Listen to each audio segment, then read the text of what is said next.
La función es una nueva manera de informar. Una nueva manera de informar.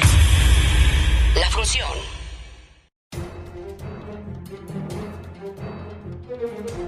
Derechos humanos en México. En la entrega anterior mencioné que la mayor incidencia de violaciones a los derechos humanos se originan en las corporaciones policíacas, en las Fuerzas Armadas y en las fuerzas de seguridad.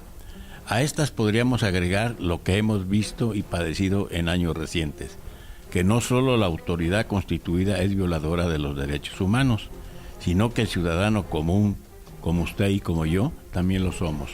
Recordemos los linchamientos colectivos y actos de violencia contra burócratas, policías y opositores políticos, ideológicos y de carácter religioso.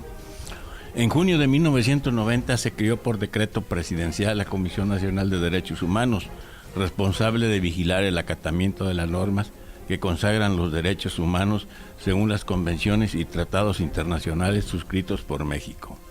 En enero de 1992, la Comisión Nacional de Derechos Humanos adquirió carácter constitucional, con lo cual pasó a ser un organismo descentralizado, es decir, que maneja su propio patrimonio, elabora su propio presupuesto, no está sujeto a ninguna revisión por parte de ningún organismo superior y en sus procedimientos y recomendaciones no tiene injerencia en ningún otro órgano del gobierno.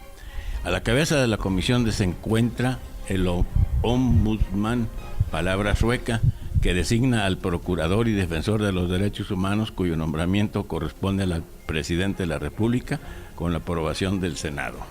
Para desarrollar este trabajo a nivel nacional, se crearon además las comisiones estatales de los derechos humanos en las entidades federativas de la República, con las mismas funciones de la nacional, pero con competencia regional. ¿A quién se le violan los derechos humanos? Según Alfonso Verde Cuenca, el sector social de escasos recursos económicos y educativos, por las circunstancias que le rodean, se convierten en blanco fácil de violaciones de los derechos humanos. Si desglosamos este sector, resulta que a los sujetos a quienes con más frecuencia impunidad se le violen son los indígenas, los campesinos, los obreros, las mujeres, los presos, los niños, militantes de grupos y partidos políticos de oposición, los periodistas. Los indígenas, dado que ocupan las posiciones más bajas de los índices socioeconómicos y en la estratificación social, es la población más vulnerable, como lo afirma Rodolfo Stavenhagen. Los campesinos, la mayoría de las violaciones en este sector tienen como motivación los problemas originados por la tenencia de la tierra.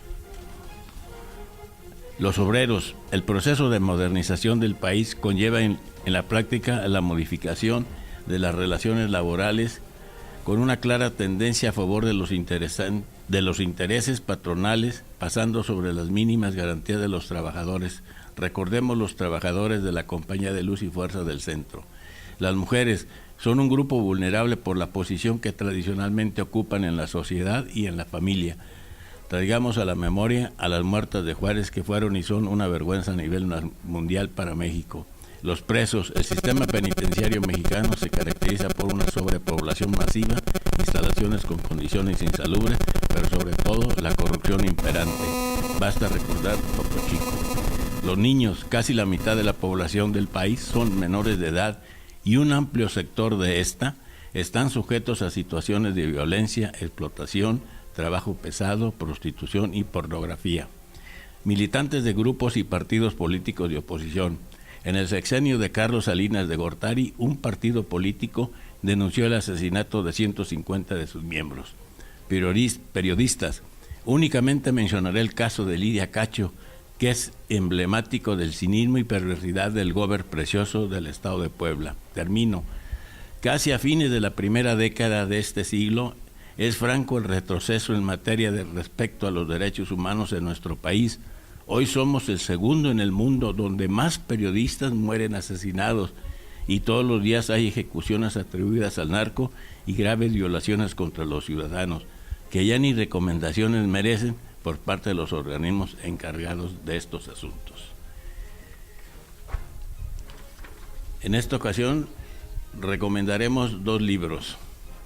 Primero, El derecho indígena y derechos humanos en América Latina, autor Rodolfo Stavenhagen, editorial Colegio de México, 1988. Y el segundo, Derechos Humanos en México, una política de impunidad, autor América Advice, editorial Planeta, 1991.